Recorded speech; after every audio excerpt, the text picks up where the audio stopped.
Hey guys, today and over the course of the next week I'm going to be showing you how to passively trap snakes. Now the timing and need for this video are fairly apt, as Hurricane Harvey and Irma have just finished sweeping up the coasts of Texas and Florida.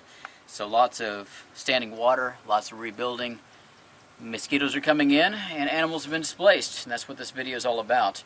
Now here in this trap I've got number 8. It is the 8th Diamondback Rattlesnake that we've caught in the last 4 days, which is substantial.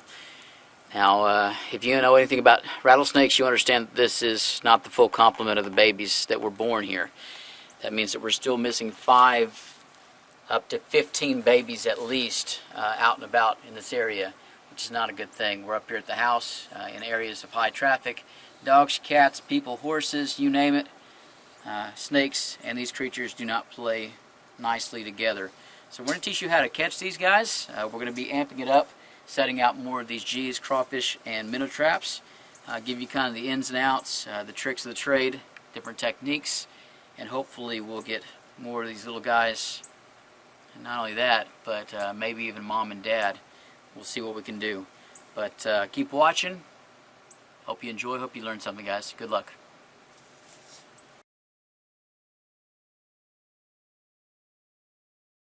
This is passive snake trapping. What that means is that all these traps are going to be set out baitless. Now, if you've seen some of my other videos, you know that I'm usually incorporating all kinds of baits in order to attract the snakes to find this trap and to get inside. Not so with these. We're going to be putting them in really good locations, ideal locations, so that the snakes and other creatures find their way in just by wandering. And you'd be surprised just how much that catches. Now this location right here is not one of our normal ones. This is going to be the tractor barn. And I usually set these guys out in areas of high traffic, places I walk by several times a day so that I'm able to check on it and I don't forget about my trap. If you're not checking it several times a day, there's a good possibility that you're going to be killing the creatures that get inside of here. And that's not the idea behind a humane trap at all. So insects, mice, lizards, other snakes, and frogs, you want to be able to release those within a few hours of capture every time. Again, we're going for rattlesnakes at this time. Within about 100 yards of where some of the others have been caught. So this might work out really well. Taking special care to come down here and check this at least once a day to make sure that we haven't trapped anything else and to again look for those rattlesnakes. So I'm going to go ahead and place this back here against this far wall. Up against the wall, if we look down here on the dirt, you see all kinds of little paths from snakes and lizards and other creatures. So we definitely have the traffic here, at least creature-wise, and we'll see day after day what we come up with.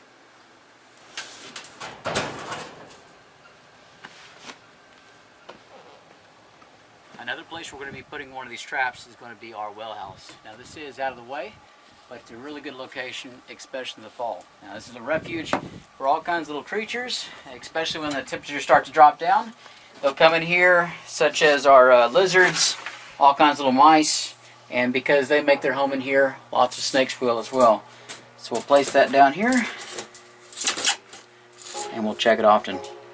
This is one of the most successful locations that we set this trap in. That is down here in the flower garden up against the house. Now, creatures wandering around will come up against the base of the house and travel around it usually, which makes this a high traffic area. So lots of good vegetation, they feel secure in it.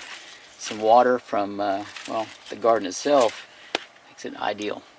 I'm going to go ahead and set another one of these traps, this one with an extender here in the middle, on the other side of the house, and another flower bed. I'm going to set trap number 5 up underneath this deck for the storage building. Both are elevated. It ought to work pretty well. Alright, the last trap of the day is going to go inside of our feed shed. We're just going to slide that right inside the door. It's another one of those buildings that snakes can get inside of, along with lizards and mice. Creatures are always trying to get the feed in here, so it makes it an ideal location as long as you are checking on it. We'll go ahead and look up on these in the morning.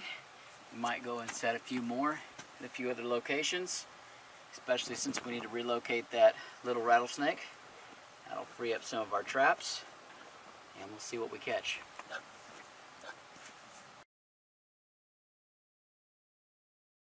We'll take a look. This is a bit of beginner's luck. Check it out. First trap, first check after we set it yesterday, and we've caught something. That is called a common fence lizard around here. For you biology guys, science guys, that's Sceloporus olivaceus. That's not really our target species at all. So we're going to go ahead and let him go, but pretty good luck for just being out for 12, 14 hours. Not bad. So we'll release this guy, set it again, and check some more traps. Come on out.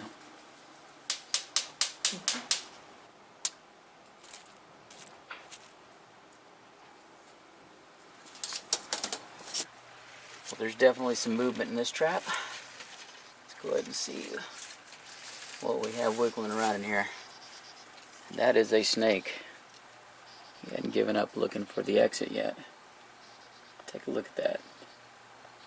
It's gonna be a coach whip. Might have to get a closer shot, but you can usually tell by the hateful glare in their eyes. That is the smallest coach whip I have ever caught. Now, coach whips, I know those from growing up, well, all the time out here really, but you don't want to mess with them because they will chase you and they will bite you. They can't really hurt you, they're just angry snakes.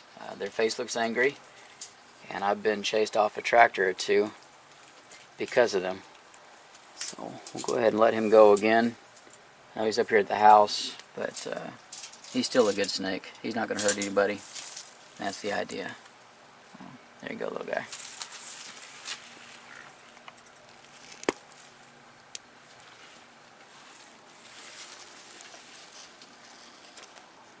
We've got 2 more traps. We'll go ahead and set out. That brings our total up to 8. Seems like a lot, but I do a lot of crawdad and minnow trapping throughout the year. Check out some of my other videos.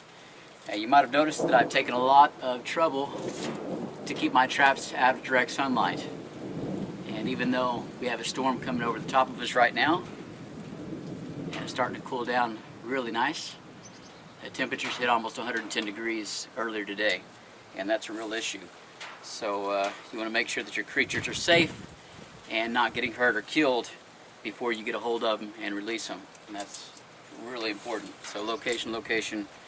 If you're in a really, really dry and arid area, you might even take something like a peanut butter lid, flip that up, fill it full of water, put it in the bottom of your traps just to make sure that your creatures have what they need. But we've gotten 1 lizard, 1 snake thus far, and that was after 1 night being out. That was with 6 traps. We now have 8. If the temperatures will stay down for a little while, we'll usually catch things during the day. If they go back up to 100 each day, we'll probably just be catching things at nighttime and showing you in the mornings. So we'll see what Mother Nature throws at us. Wish us luck.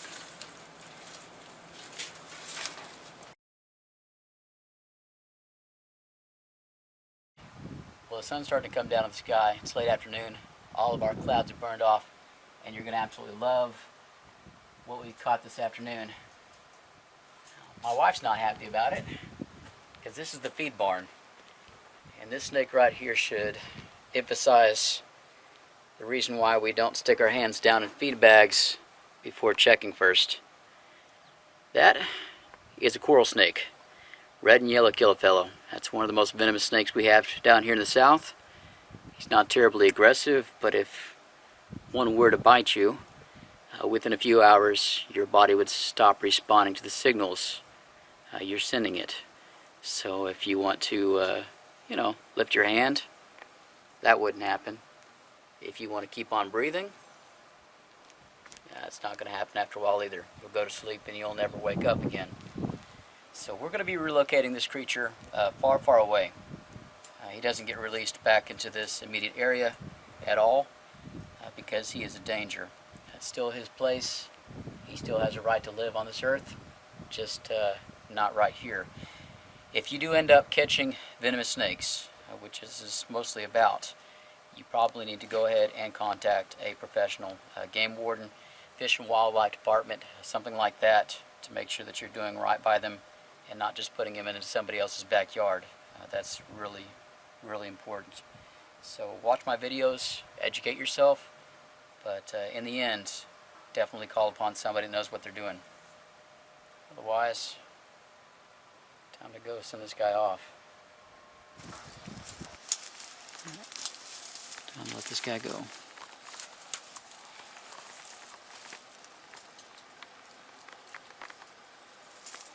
Go ahead and tip him up.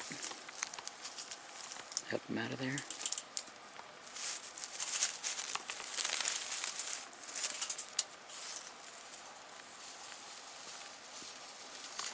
There we are.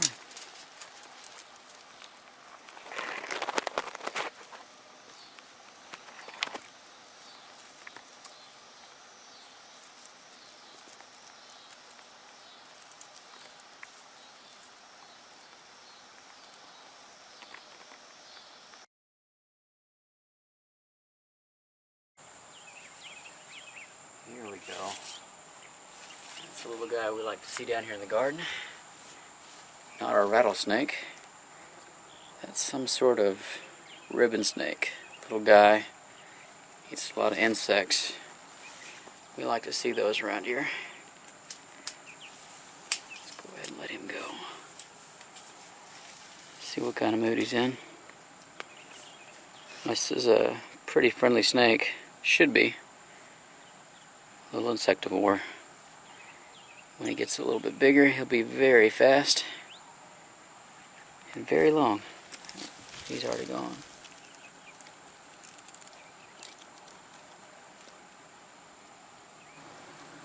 Alright. This one looks familiar. Now with some of these snakes, it doesn't really matter how many times you caught them in the trap. After a few weeks, you'll find them right back in there. They don't really learn. This is a corn snake, rat snake. Different people call them different things, but it's the ideal little creature we have out here. They eat lots of mice. They're usually pretty friendly, although every once in a while you'll find a grumpy one. But you'll see these in the pet stores as well. So we like to keep tabs on them. I'm glad that this one is healthy. It's time for her to go back out. Come on. Here we go. She can keep on doing her thing.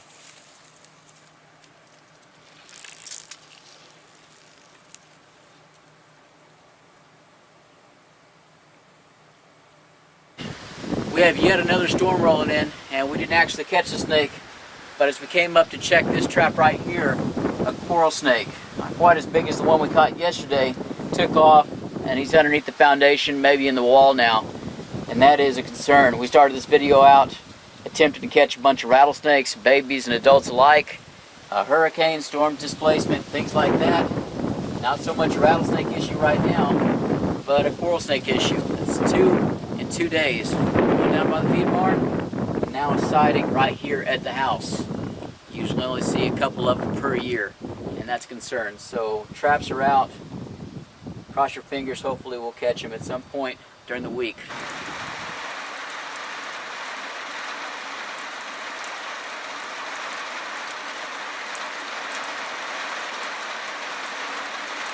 Well, it's been steadily raining for 3 days now. It's drizzled, it's poured, it's done everything but stop until late yesterday evening. Now in all that time, we haven't caught any snakes. A couple of little bitty frogs been out playing in the rain. They haven't been out of their egg for very long. Baby guys, we've already let them go. But no luck. All the snakes have been trying to stay dry like we have until this morning. Now this is the day after the rain, and we have finally caught what we set these traps out to look for, and that is the Diamondback Rattlesnake. It's another one of our babies. That's number 9 right there, and that's what we're looking for. We're trapping these to go ahead and relocate them, get them out of this area, put them somewhere a little bit more appropriate than up here around the people, around the pets, around the homestead, and that's the idea. So this is trap 2 for the day. Go ahead and check the rest of the traps. Let this guy go, reset him, and see what we catch, well, later on. Check it out. That's a twofer, which happens a lot more than you might think. 2 snakes in 1 trap. Now those are checkered garter snakes. It might be that they're a mating pair. Happens every once in a while. I think that garter snakes get into mating balls though. Need to check up on that. But little creatures go after earthworms, little amphibians, minnows down by the creek. They don't eat insects, which is kind of strange. They just won't. But real friendly, real awesome, pretty numerous. We love having the garter snakes around. Go ahead and let these guys go right back here. Come on. Plenty of energy. There you go. Have fun. Okay. Trap number 4, and we've caught 2 more snakes, one of which is our target species. Now that is number 10, the 10th baby diamondback rattlesnake that we've caught in a little over 2.5 weeks, the second one for the morning, which is why we've set these traps out.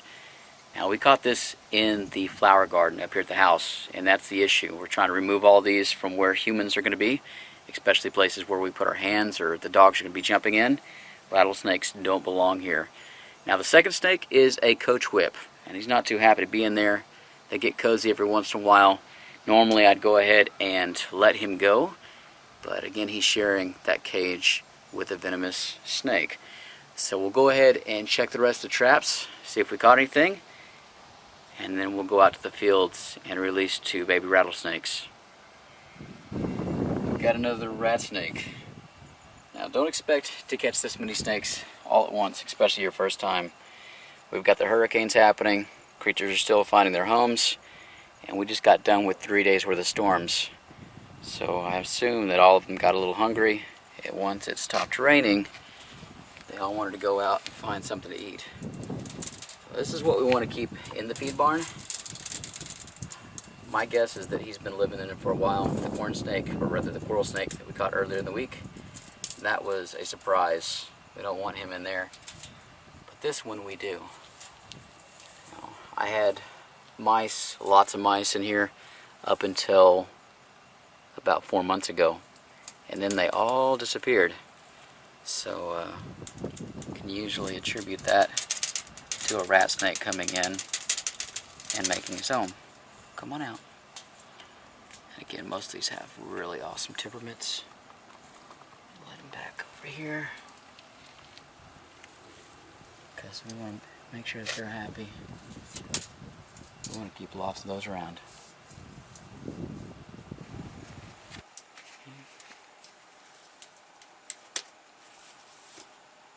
Time to find your new home.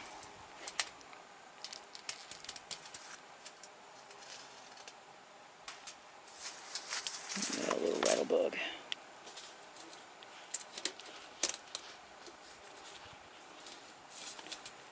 Let our whip snake go. Sure he's more than ready to get out of here. Come on, guy. There you go. He's off.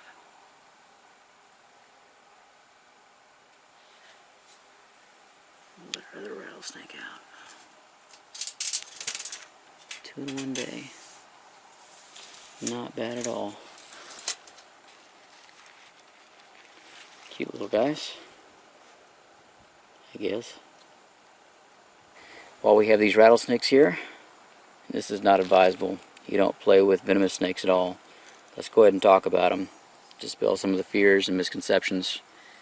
Now, they're not evil. They're not hateful. They're not angry or aggressive. They want nothing to do with you.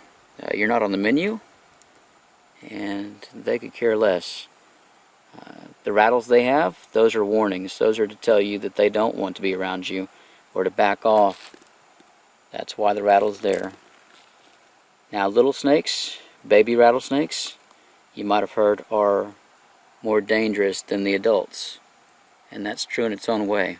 Now, the adults can strike further, and they can seem a lot more menacing, but the babies lack control when it comes to the venom that they're going to be injecting.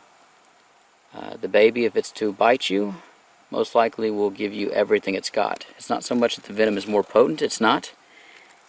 It's that they're going to give you everything. The adults, once they mature, they're going to have the control to hold back a bit. They'll decide where you stand as far as a threat, and sometimes there will be a dry bite, especially with humans. That means no venom at all. And other times you're only going to inject a little bit of venom, knowing that the next day there might be something else attack. They might need it before they're able to create more venom, and that's important. So be careful around snakes. Leave them alone. One last note, when it comes to rattles, these guys have little bitty buttons. These probably aren't more than 2 or 3 months old, if that. Buttons happen whenever the snake sheds, and a lot of people say that's one a year. Well, there's a few different factors there. If there's really good temperatures, warm temperatures, lots of food, that means they're going to grow faster, and that means they're going to shed more. And the more they shed, every single molting is going to result in a new rattle. Let's let them go ahead and do their thing. Let's trap some more.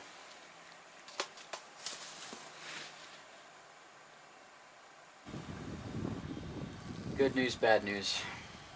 We've got 2 more snakes in the trap, and that's a good thing. One of which is the coral snake. It's one of our target species, Venomous. We're trying to trap these to get them relocated away from the houses, the people, the pets. The bad news has to do with that second snake in there. That's a coiled up rat snake, and he has not moved, which probably means that he is dead. Now, it's not uncommon for coral snakes to eat other snakes, smaller snakes, other coral snakes, but that rat snake is too large for him to actually swallow. I'm not sure why he did it, but I'm guessing that at some point last night or early this morning, he bit it and killed that rat snake. And we'll find out here in a little while when we go and relocate this guy and dump him out and see what's going on. But just another reason why we want to get the guys out of here. Okay. Time to be rid of you.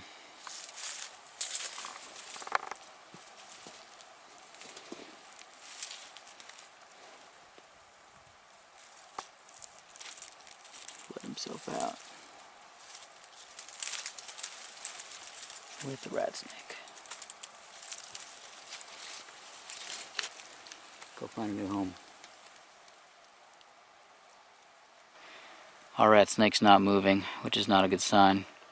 He's still flexible, which might be a good thing. The eyes are clear, but no other response. You can't tell if they're warm because they're cold-blooded creatures. The best we could do is kind of check for a pulse. And go ahead and put him in some shade, and maybe he comes out of it. Probably not, though.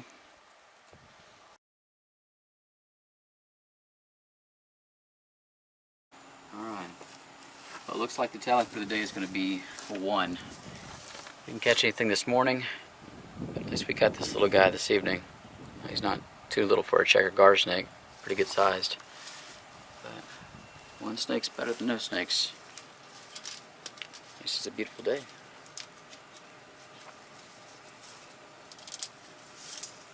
Let him go off on his way.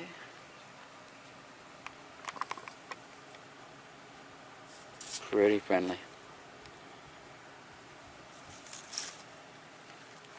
Gone. Never see them unless they get in these traps. Well, we came out here to check the snake traps one last time before going off to bed, and we've stumbled across something, and it's made itself known to us. Now it's going to become really clear what this thing is. That camera starts to come in close. That's a 2.5 to 3 foot long diamondback rattlesnake, and that is currently coiled up on our garden path right outside the house, the place it ought not be. Now, we live out here in the country. We keep our snake sticks, snake clamps. That's what this thing is, on our back porches for instances like this. So this guy's going to get scooped up. I'm going to be putting him in what's called a snake box. The old thing I've had for years that we put snakes in, venomous snakes in at times, and we'll be releasing this guy in the morning. We've already got a garter snake and a gecko in one of the traps, but I think this is going to be the jewel of the night. It is the appropriate size. It should have gotten in the traps given time. It could have gotten there pretty easy, but we'll pick him up.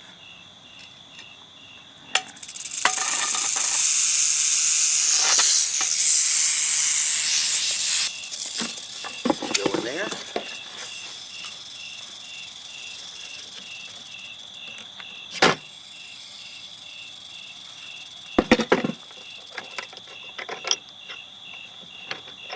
We'll see you in the morning.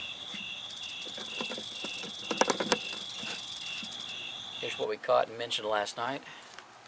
A little bit of a correction. I thought it was a garter snake. It's actually a pretty active ribbon snake in there with a full-size gecko. That's about as big as they get. They love living on the house. They eat all the insects, but they attract the snakes. Now, he did have a tail earlier. I don't know where that's gone since then, but they grow him back. I'll go ahead and let him do his thing. Let that ribbon snake out of there.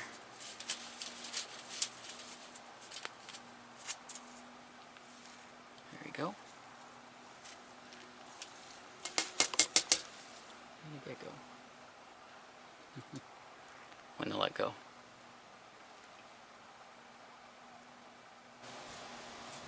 Two young little rat snakes. And even if you're not a snake person, some of y'all at least ought to be able to admit that these things are cute. They're little right now. Give them about a year. They should be about the size capable of eating mice. And that's what we love so much about having these guys. They're friendly.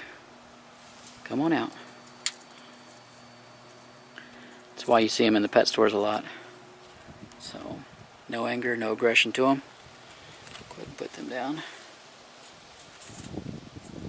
There's one.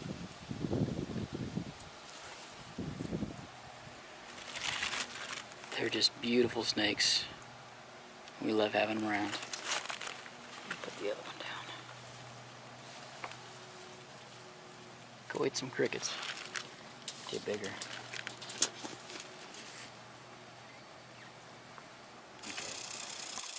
I'm gonna let this guy go. Back there. He's not happy. Latch. You don't want to be at the entrance, just in case he wants to get out of here quick. Tilt him forward. And there's your snake. Pretty simple.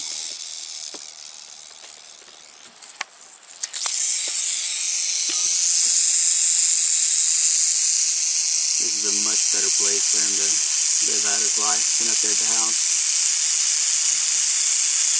That's what this is all about. Well, it's getting on into October here in South Texas. It's still incredibly hot, obviously, and the snakes are still very active, and they will be until the temperatures start to drop. There's no telling when that's going to happen here.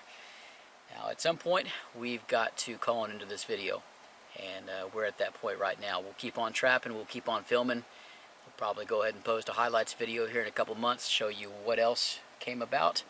Because we still have rattlesnakes on the loose, we still have coral snakes up at the house, and there's no telling what else will make an appearance, which has been pretty exciting with the hurricane.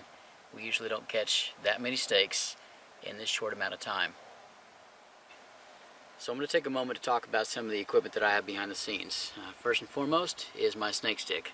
This is also known as a snake clamp, snake tongs. Same pair that I used to remove the rattlesnake last night and to pull him out of the box here just a while ago to relocate him. Now, this is one of the most useful items that I have out here in the country. I'm able to safely remove and handle some of the snakes at a distance. So I've got 3 foot that I can go and scoop, pick them up, and move them around. Works pretty easy. Just pull back on the handle and the clamp is going to shut. Now, this is a Maverick snake stick. I'm not sure if the company still exists. This was a gift from a gentleman named Raj over 20 years ago, and it has survived my childhood and never let me down. So thank you, Raj. Now the other stick that I have here is China made. Picked this up a couple years ago just as an alternate. It works out pretty well, under $20.